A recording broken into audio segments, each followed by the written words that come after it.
as I was continuing to listen to this album, it gets better as you go, for sure. But Yep. this album was very interesting to me because I think out of my favorite tracks, A Favorite House Atlantic is my favorite off of this, but I also really like Cuts Marked in a March of Men. That's my jam too. But when A Favorite House Atlantic comes on and she's like, "Your eyes tell a story," I was like, "Oh yeah, let's go!" Because that track reminds me of like anime. I'm a huge anime fan, and it reminds me of like a very how do you put it, on a mission. Things are going good. You're finally out of your sunken place, but things are starting to pick up.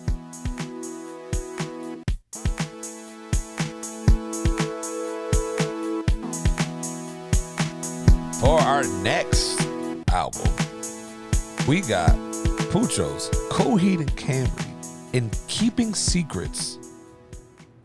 Sorry, someone's knocking at my door. I apologize. Keeping Secrets of Silent Earth 3. Go ahead, Pooch. Hit me with it. All right. So Coheed and Cambria is my favorite band ever. But it wasn't always like that, all right? I actually got put on to them. I listened to them for the first time playing Rock Band with Doe. Did not like the music. But Mike and Doe put me on Circa, this other band, Circa Survive. I went to go see one of their shows, and Coheed was headlining, and I was like, all right, I guess I got to listen to Coheed now so that I could, like, prep for this concert or whatever. And their music just turned out to be way better than I expected, right? And so I had burned a couple of their CDs because, this is the pirating days. We were downloading all day, every day. Kaza Bear Share. LimeWire. And yeah. This is right when I was kind of moving away from home. Like I moved right after this. This was like this is like spring, summertime almost. Right, months later, I moved to Orlando. And I it was a big move for me because it's like I didn't have no family out there. I didn't have no friends out there. I had been living with my girlfriend at the time, like in a bedroom, but I was so close to home. It's like I was going to my mom's crib every day, so it didn't really feel like I had gone anywhere really. Mm-hmm. So now me and my girlfriend moved to Orlando, and we got an apartment and all that shit. And I'm going to college and doing shit, and it's like my mom's had got cancer. My best friend passed away. One of my best friends passed away. I was like failing classes, and like the only thing that was like steady at that time was just like all that music that I had burned before I left was all in my car. And it was like every time I'll get in my car, I was just like, all right, this kind of is like home right now. And it was that I had 3 Coheed albums and 2 Circa albums that I could have picked for this because it was, and the fucking Razia Shadow shit, like all of this, it was in my whip. And it was like, it was the only shit that was like steady for me that I was like, all right, cool. Like, these are the albums that I was listening to right before I moved to Orlando, and these are the albums that stood in my car during all of this.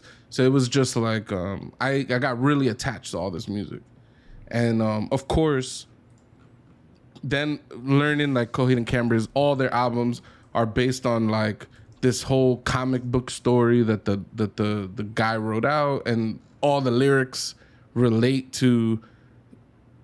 I mean, the way the dude writes it is like, he has all these life experiences that he basically is writing a comic book about.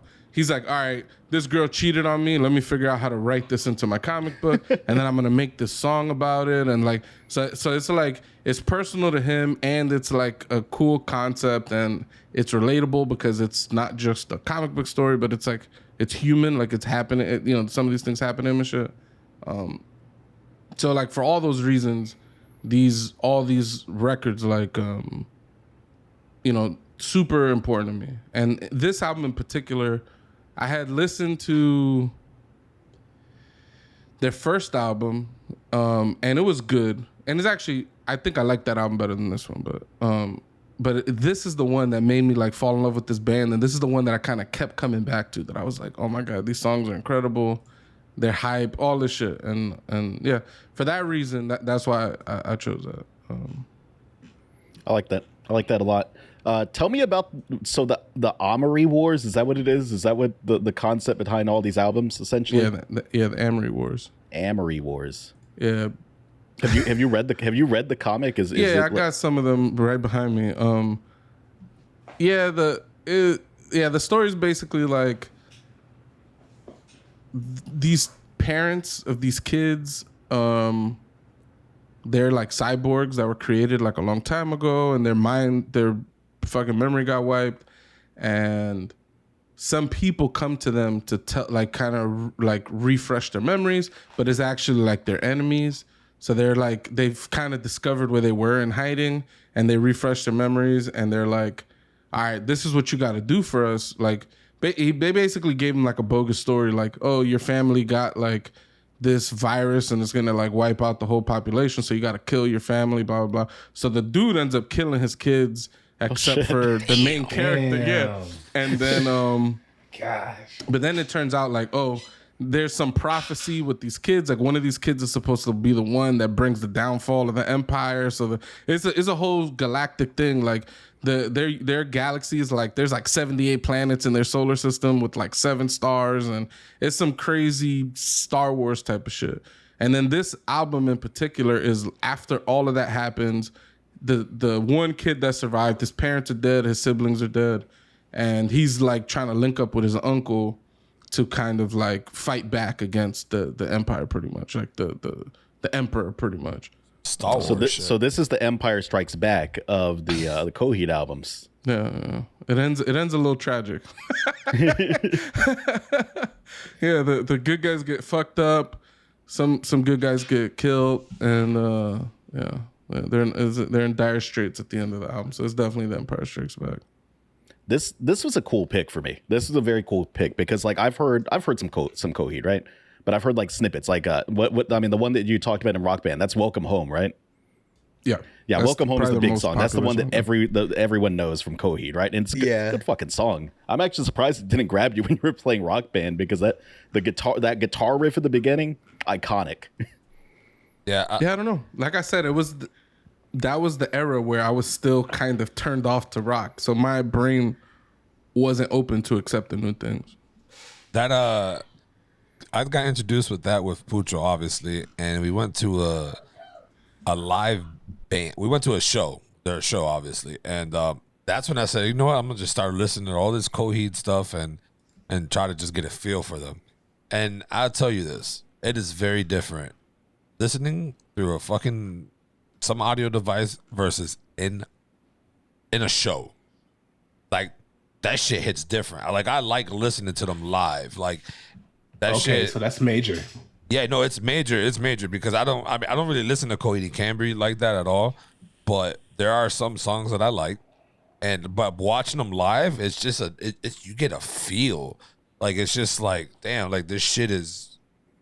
It's just, and it's different too, because like shows for music, like hip hop or whatever, it's alive. It's a different atmosphere. You feel involved now with the music, and that's what with Coheed and Cambria, the whole storyline. Like, I didn't know that the storyline dragged on to 3 different other albums or whatever. Like Pucho was saying, like, oh, it's a whole entire story. I'm like, that's cool. Like, I didn't really know that because I don't listen to them like that. But if it's playing, I'll jam out to it because I mean it's good. Like, if you can, and my thing with some of those songs, I didn't really hear the vocals enough because it was just a lot of like instrument sounds and shit. So it kind of overpowered. But for the most part, let's just say Sniper.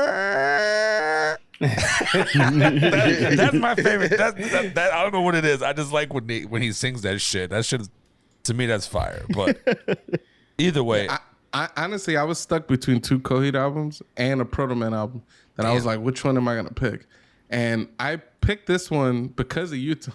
Because of me? Just because I thought you would like that song, and there was I thought you would find it funny that the one of the tracks right before that, the story is like there's like this serial killer that's like following the crew, and he's trying to kill one of the characters. So he's screaming like die white girl, like he's trying to kill this white chick that's like, and I was just like, oh, this is hilarious. Like I bet Tony will find this shit funny. Like so like in all honesty, like I was kind of torn between a few picks, and I picked this one because you. So damn, that's love. I was expecting the Proto Men. I was thinking it was going to be that second Proto Men album is the one you were going to pick. Yeah, I love the album to death. It's again one of my all-time favorite albums, but it doesn't. For me, it's not impactful in the same way. Like I don't have. It's just music that I love. It doesn't. I don't know. It just hit different for me. Like the time when I was listening to all these records, you know, I was in a lonelier place. I didn't have any friends. I was like by myself, and again, this music just like gave me some kind of connection to where I came from in a sense.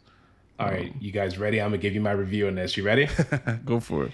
So one, Pucho, that's deep for why you like this album. And I could kind of see why this gravitated towards you in a sense, because when I first listened to this myself, I felt like the album had a lot going on, especially at the beginning.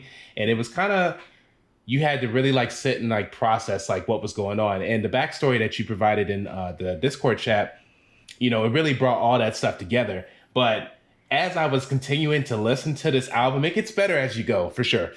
But this album was very interesting to me because I think out of my favorite tracks, A Favorite House Atlantic is my favorite off of this, but I also really like Cuts Marked in a March of Men. That's my jam too.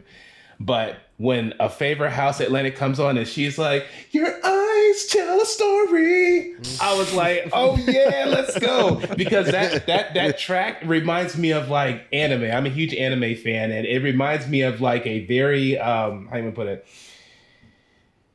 On a mission, things are going good. You're finally out of your sunken place, but you know, things are starting to pick up. And then of course, you know, the album's getting ready to end after that. I think you got 2113 and I think another song on there. But this album itself was interesting. I've never heard Coheed ever.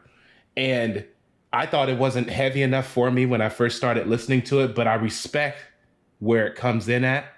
And I respect the adventure for this particular album as well. I see that a lot of other people don't necessarily like it, but I think it's just because there's other albums that are similar to this back at that point in time. But at the same time, I think that they did it their way and they did it to their best ability. So, no, for sure. And I in all honesty, I think putting the second album kind of takes a little bit away because listening to the first album first, not even from a story perspective, but like from the fact that this is a sequel album. So it's like having listened to the first album, there's themes in this album that are directly jacked from the first album. Yeah. And even 2113, the last track, it's like they have their original music that they made for the track, but then they jack two different songs off their first album. They're basically replaying chunks of music with different lyrics to it, kind of like saying, like, kind of putting a little bow on, like, yo, this is a sequel. We're grabbing these themes and we're kind of wrapping up this act of our story. And again, even without all the story, just from a musical perspective, it feels, there's a thing even the Proto Men do a lot, that like taking themes from previous songs and from previous albums and things like that. It feels like nostalgic, even though you might have just listened to it like an hour ago. Yeah. You know what I mean? Like you're like, oh, that's familiar. I remember this. And it's, to me, it's something that adds a bit to the album. But like, you guys obviously didn't have that. I wasn't going to tell you have to listen to this album to listen to this. You know what I mean? It seemed ridiculous. Yeah, this was very interesting. And the next album, I think, is probably, I think the next album is probably their best album. Conceptually, that one's fucking crazy. Because it's like, basically the characters catch wind that God is going to end the world somehow. And the characters are trying to stop God from ending the world. And then they introduce God, and God is just some dude that his girlfriend's cheating on him. He's a comic book writer. So you find out, oh, this whole story is just a comic book story. This guy's just writing it, and he's trying to end his story. He's pissed off that his girl cheated on him. He's about to kill, fuck the whole story up and just be done with this shit. And then there's some kind of Cool World. Like, I don't know if you ever watched that movie, Cool World, where know like Cool World. the fucking author of the story enters the story as like God, and it's all this like crazy shit, and it sounds nuts, but the dude is sick in the head, like he's crazy. So like at the end of it, you don't even know if any of this stuff you're listening to is even real. Like this shit might just be all the ramblings of this crazy dude. He might not even have a comic book or nothing like that. What is that? Good Apollo on Burning Star? Yeah. Okay, I'm adding that right from now. Fear. If that's the case. They got 2 albums with the same name, but from But why? well, because it's a two-parter. It's Good Apollo and Burning Star 4. One's called From Fear Through the Eyes of Madness. The other one's called No World for Tomorrow. But it's From Fear Through the Eyes of Madness is the album. So you're saying the dude from Red Hands is God in your music? That's what you're saying. Ooh. It's not what I'm saying, but yeah, something like that. The plot Something like twist. that. Yeah. Think Something of like Deer that. Hunter and Coheed and Cambria all intertwined. Nah, I would love that shit. Yeah, there's one track called The Writing Writer, and it's the guy writing the story. He's talking about, I'm gonna kill all these motherfuckers, all this shit, and he's just sick in the head. He's crazy. Like he got cheated on. He's thinking about killing this bitch, and he's just mad at the world. And the characters are like we need to find God somehow and stop this shit from happening. Like, it's crazy. That's an And insane I honestly concept. debated picking that because it to me is more accessible, and to Fox's point, it's heavier. So if like you're looking for that heavier, darker feel, that album got it.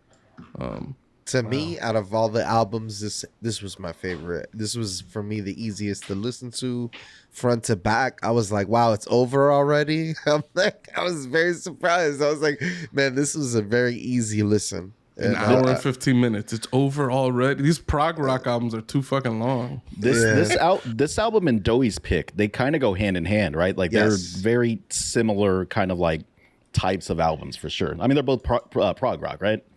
Yep. Yeah, Doey's album got more instruments on it. Like Coheed is more like a heavy rock feel. The Deer Hunter's like you got pianos, you got harps, you got like there's a lot of sound, so that it just feels really grand. Yeah. But they're again, aside from that, they're very fucking similar. Yeah, I mean, I'll give this a 9 out of 10. Just a storyline, and I watched them live, so I kind of have some I guess, love for them. So, but yeah, it's definitely. I enjoyed diving into Coheed a little bit more because, like I said, like I'd heard the popular stuff, but Coheed's never exactly been like my exact type of rock that I listen to when I'm looking for rock. But I'm starting to these concept albums, these like rock opera kind of things are kind of starting to grow on me. I think that Proto Man album, that second album, is the one that really like planted the seed in me where I want more of that. I'll tell you this. Something about there's certain albums that are hard to listen to. Coheed and Cambria is hard to listen to. The Deer Hunter is hard. The Proto Man is hard. In the sense that like the first time I listened to all of those bands, I didn't like the music. And it took re-listening, revisiting, and stuff like that for me to like grow love into that music and being like, okay, this is some of my favorite shit ever. And so, sometimes the things you like best isn't as accessible as other things. And that doesn't say that it's worse or even the more accessible stuff is worse. It's just different. Like, Yeah. sometimes you just want a fucking McChicken. And you don't need you don't need the crazy steak with all the thing. Like sometimes, you know what I'm saying? Sometimes that double quarter pounder hits the spot, Absolutely. That sounds good right now. Just as long as you're seasoning that chicken. Yeah. And some people like Tony, they don't put salt on food. That's crazy to me. Diablo.